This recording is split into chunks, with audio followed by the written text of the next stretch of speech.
E aí pessoal, beleza? Bem-vindos ao canal Libertário 013. Vamos para mais uma parte aí da leitura comentada do livro Uma Teoria do Socialismo e do Capitalismo. Para quem não percebeu, meu nome é Caio, tá na introdução do vídeo. Então, eu já tô caminhando para o encerramento do livro aqui. Eu tô no capítulo 10, hoje vai ser a parte 2 dele. Então, se é a primeira vez, se esse é o primeiro vídeo do canal que você tá vendo, prazer, esse é um canal auto-libertário, que a gente fala sobre economia, filosofia, política e ética por essa perspectiva. Nesse vídeo em específico eu vou fazer a leitura comentada do livro, da parte 2 do capítulo 10, então já se trata de uma leitura bastante avançada, já estou caminhando para o último capítulo do livro, né? Já é o último capítulo do livro. Então eu vou deixar na descrição aqui alguns links além dos padrões, aqueles de sempre, redes sociais que você pode seguir para poder ser notificado de vídeos do canal, os links para apoio financeiro, que você pode apoiar através de Bitcoin, Nano e Shitcoin, moeda estatal. Agora também tem uma nova parceria do canal, que é a loja de canecas nível 1. Lá você pode comprar canecas e ajudar financeiramente o canal também, dessa forma. Você também vai encontrar também os links para a compra do livro através do site da Amazon e também a compra, aliás, o download gratuito do livro através do site do Instituto Rothbard Brasil, que disponibiliza esse livro gratuitamente. Por sugestão, como o Hope está citando bastante o Gustavo de Molinari nesse capítulo, eu vou deixar também o livro dele da produção de segurança como uma segunda sugestão de leitura e o link de toda a playlist para você não se perder e poder, se for o seu caso, que é o primeiro vídeo aqui, que você está vendo, você volta lá no começo e assiste. É uma playlist bem longa, porque se trata de um livro bastante longo, ele tem 226 páginas, se eu não me engano.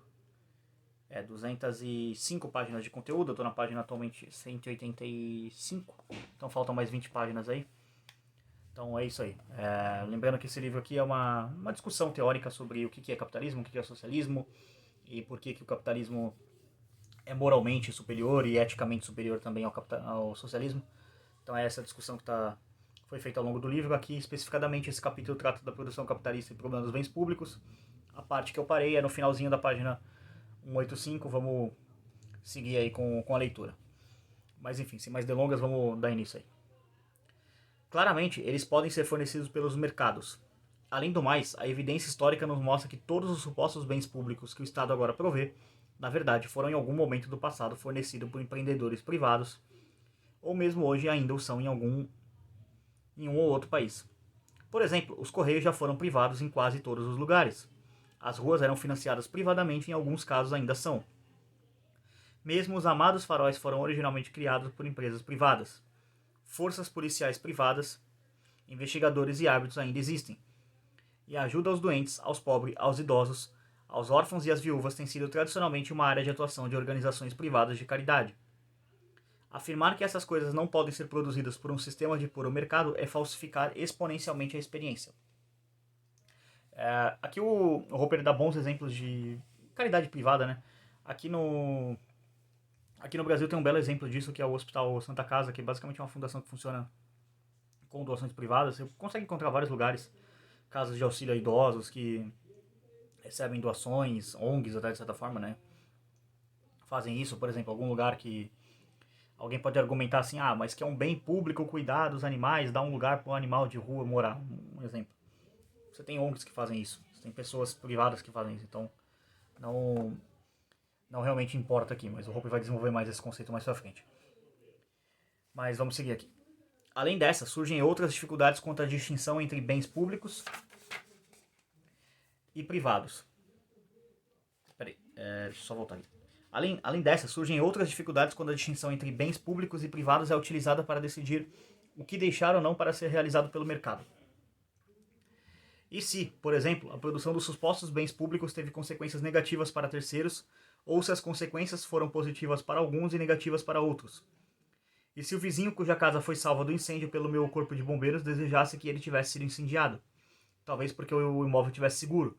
E se meus vizinhos detestassem rosas? E se meus colegas viajantes achassem o aroma do meu desodorante insuportável? Além disso, mudanças na tecnologia podem alterar o caráter de um determinado bem. Por exemplo, com o desenvolvimento da TV por assinatura, um bem que antigamente era aparentemente público se tornou privado. E as modificações nas leis de propriedade e da aquisição da propriedade podem ter o mesmo efeito das alterações do caráter público ou privado de um bem. O farol, por exemplo, é só um bem público na medida em que o mar é de domínio público, não privado. Mas se fosse permitido adquirir pedaços do oceano como propriedade privada, como seria numa ordem social puramente capitalista, Como o farol só brilha sobre um território limitado, se tornaria claramente possível excluir os não pagadores de desfrutar os seus serviços. Ou seja, o que o Hope está querendo argumentar aqui? Se você fizesse uma privatização do mar, e sim, isso deveria ser feito, você transformar uma área do mar em propriedade privada, você poderia ter para aquela determinada área do mar ou um contrato de uso do farol, porque poderia ter o cara sendo o dono do farol, o mesmo cara que é o dono daquele pedaço do mar, ou poderia ser uma outra empresa. E aí poderia ser ou não o mesmo dono, não realmente importa, mas teria esse arranjo de certa forma. E aí você poderia excluir os eventuais caroneiros, mas o Hope vai discutir essa questão dos caroneiros também aqui nesse capítulo. Mas vamos seguir aqui. Deixando nesse nível de discussão pouco delineado e olhando mais para o fundo para a distinção entre bens públicos e privados, esta acaba sendo uma distinção puramente ilusória. Uma diferenciação inteiramente ilusória, perdão. Não existe uma dicotomia clara entre bens públicos e privados, e isso é essencialmente a razão pela qual pode haver tantas discordâncias sobre como classificar determinados bens.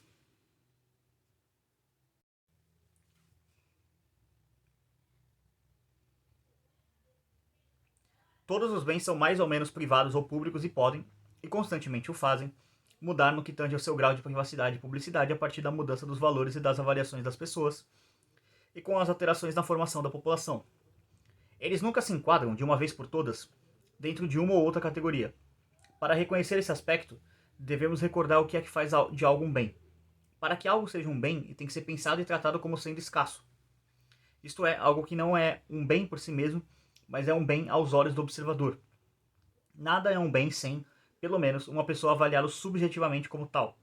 Mas uma vez que bens nunca são bens por si só, e nenhuma análise físico-química pode identificar algo como um bem econômico, não há critério objetivo estabelecido para classificar os bens como privados ou públicos. Isso aqui é uma coisa importante de entender porque isso aqui tem muito a ver com a questão da subjetividade do valor e eu acho que vale um parênteses aqui para entender. Por que o Hope está querendo colocar isso aqui e ele não desenvolve muito isso e acho que aqui cabe complementar com algumas coisas. Uma pessoa ela pode olhar, por exemplo, vou dar um exemplo bem simples aqui, esse pente aqui. Quanto você acha que esse pente vale para uma pessoa que tem cabelo, como eu, e quanto você acha que vale para uma pessoa que é completamente careca ou que simplesmente raspa o cabelo? É um valor completamente diferente. Então, alguém poderia argumentar que assim, esse pente aqui é um bem público. Beleza, tá, é um bem público porque tem muita gente que usa, ou sei lá, de repente é um bem que tem uma utilidade e não sei o quê. Mas, e pro careca que não tem cabelo? E aí, isso aí vale o quê? Nada, porque pra ele não é interessante, ele vai pentear que cabelo que ele não tem, entendeu? Então pra ele seria, por exemplo, muito mais útil uma maquininha para raspar o cabelo. E pra mim não seria, porque eu não uso esse tipo de corte. Na verdade eu até uso, né? Enfim, mas eu tenho que cortar. Só um exemplo, tá? Mas vamos imaginar uma outra pessoa que não seja eu, que tenha o cabelo, tipo, maior assim. Pra ela uma máquina de raspar o cabelo seria inútil, entendeu? Então não tem essa questão. Ou alguém, sei lá, que por exemplo, uma máquina para poder aparar a barba para uma mulher. Isso aí não teria nenhuma utilidade, entendeu? É, é um exemplo de que você pode colocar aqui e você atrela o valor de uma coisa pela utilidade que ele tem para você. Então, se a utilidade é zero, o valor é zero, basicamente. Para mim, um pente com careca não funciona. Uma máquina de barbear para uma mulher, ela não vai pagar nada por aquilo. Você pode dar para ela de graça, provavelmente ela não vai querer. Se for uma mulher solteira, se for uma mulher casada, enfim, que tem algum namorado, talvez ela dê pro namorado dela, enfim, namorado, marido. Mas acho que aqui fica mais clara essa questão, que o Hope não desenvolve essa questão. Vamos lá. Eles nunca podem ser privados ou públicos por si mesmos. Seu caráter público ou privado depende das poucas ou das muitas pessoas que o consideram como sendo bens, com o grau que eles são privados ou públicos, se modificando de acordo com as mudanças nas avaliações e que varia de 1 até o infinito. Mesmo sendo coisas aparentemente completamente privadas, como o interior do meu apartamento ou a cor da minha cueca, podem se tornar bens públicos tão logo alguém começa a se preocupar com elas. E aquelas coisas que são aparentemente bens públicos, como a parte externa da minha casa ou a cor do meu macacão, podem se tornar bens extremamente privados, tão logo as demais pessoas parem de se preocupar com elas. Além disso, todo bem pode modificar as suas características cada vez mais, e pode até mesmo se transformar em um bem público ou privado para um mal público ou privado e vice-versa, dependendo unicamente das mudanças na preocupação ou na indiferença. Porém, se for assim, qualquer que seja a decisão não pode se basear na classificação de bens privados, de bens como privados ou públicos. E Aqui eu vou deixar para ler as notas que são bem grandes aqui no final da conclusão, que é a 190, 191 e 192. Então, vou terminar esse parágrafo aqui. Na verdade, para fazê-lo se tornaria necessário não só efetivamente perguntar a cada indivíduo se ele passou ou não a se preocupar positivo ou negativamente com cada bem individual e também, talvez em que medida, a fim de determinar quem deve lucrar e quem deve, portanto, participar do seu financiamento. E como se poderia saber se eles estavam dizendo a verdade? Também seria necessário monitorar continuamente todas as mudanças nessas avaliações, com o resultado de que nenhuma decisão definitiva poderia ser tomada em relação à produção de qualquer coisa. Em decorrência de uma teoria absurda, estaríamos todos mortos há muito tempo. Então, vamos lá, nota 190 aqui. Por exemplo, o argumento irônico que Walter Block formulou tratando as meias como bens públicos em Public Goods and Externalities, que é a citação aqui está no Journal of Libertarian Studies de 1983. Então, quem quiser dar uma pesquisada. Para evitar qualquer equívoco, na nota 191, cada produtor individual e cada associação de produtores tomando decisões conjuntas podem, a qualquer tempo, decidir se produzem ou não um bem baseado numa avaliação do caráter privado ou público do bem. Na verdade, as decisões sobre produzir ou não bens públicos de forma privada são tomadas constantemente dentro da estrutura de uma economia de mercado. O que é impossível é decidir ignorar ou não o resultado da operação de um livre mercado baseado na avaliação do grau do caráter privado ou público de um bem. Nota 192 agora. Então, na verdade, a introdução da distinção entre bens públicos e privados é uma recaída dentro da era pré-subjetiva da economia. Do ponto de vista da economia subjetiva, não existem bens que não possam ser objetivamente qualificados como privados ou públicos. Esta é essencialmente a razão pela qual o segundo critério proposto para os bens públicos, ou seja, permitir o consumo não rival, ver a nota 6 desse livro, também entra em colapso. Pois como poderia qualquer observador externo determinar se a admissão ou não de um aproveitador adicional sem cobrá-lo por isso, de fato, não levaria a uma redução no aproveitamento de um bem pelos demais? Claramente, não haveria maneira de que ele pudesse objetivamente fazê-lo. Na verdade, pode-se muito bem ser que o prazer de desfrutar um filme ou de dirigir uma estrada fosse consideravelmente reduzido se mais pessoas fossem autorizadas a entrar no cinema ou utilizar a estrada. Novamente, para descobrir se este é ou não o caso, teria que se perguntar a cada um individualmente.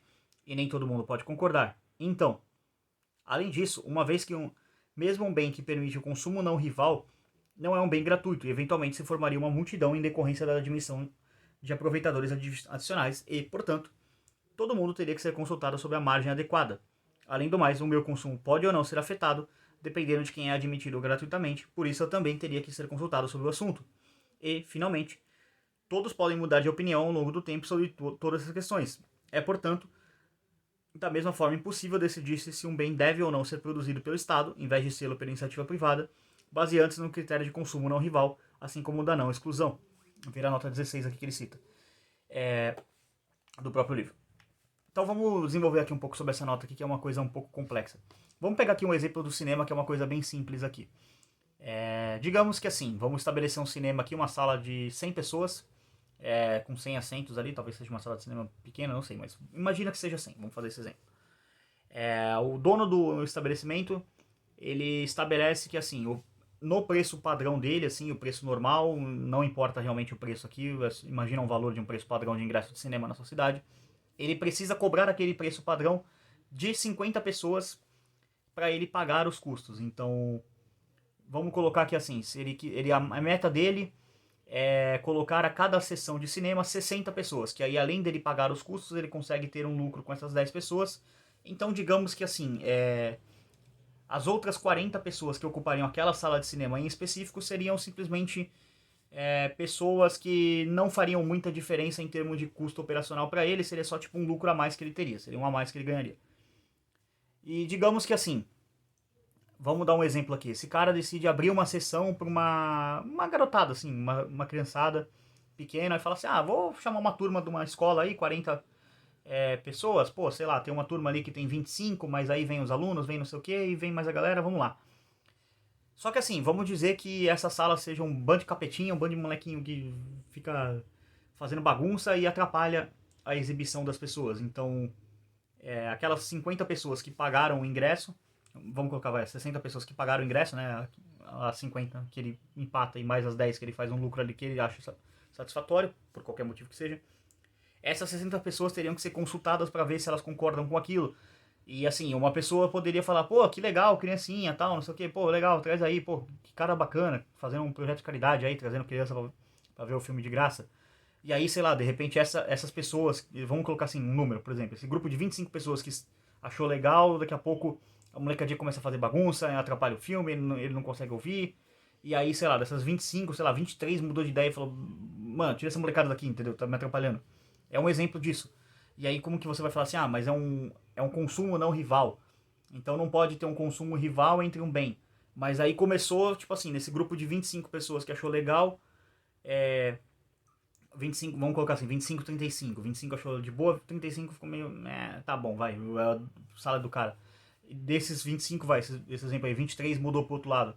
Então deixou de ser um consumo não rival, no começo não era, falou, não, tá tudo de boa, depois virou um consumo rival. Então percebe como não faz sentido? Você teria que ficar ouvindo todo mundo o tempo todo e perguntando às pessoas. Então, tipo assim, imagina como seria uma sociedade dessa. O tempo todo você ia ter que ficar perguntando pra alguém, não, você concorda com isso, você concorda com isso, você concorda com isso? Cara, as pessoas iam viver pra ficar respondendo perguntas, pesquisa se concordam ou não. Então, elas ironicamente não iriam viver.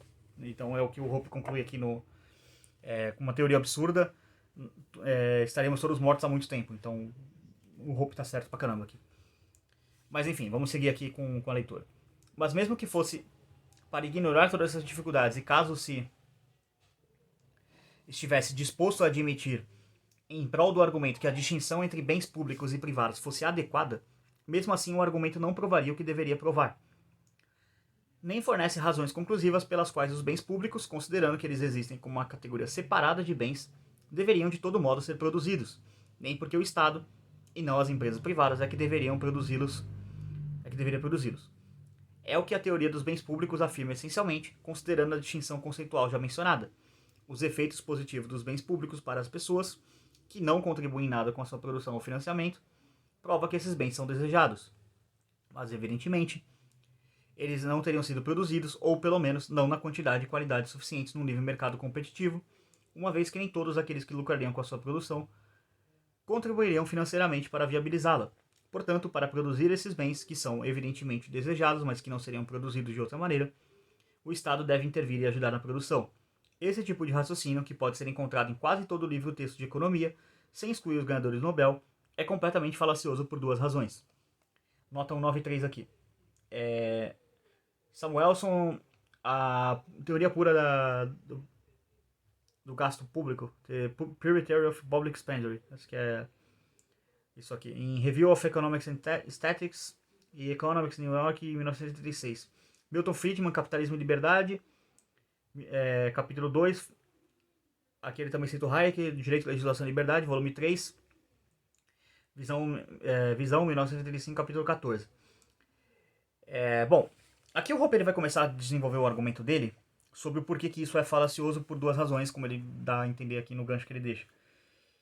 Esse vídeo já tá com 18 minutos, se eu for pegar toda essa parte dos argumentos e tal, tem umas notas de rodapé, tipo, insanamente grandes, tipo, isso aqui, essa parte aqui é toda uma nota de rodapé. Então era um trecho ali. Então eu vou parar aqui na página 188, e aí depois eu vou seguir adiante.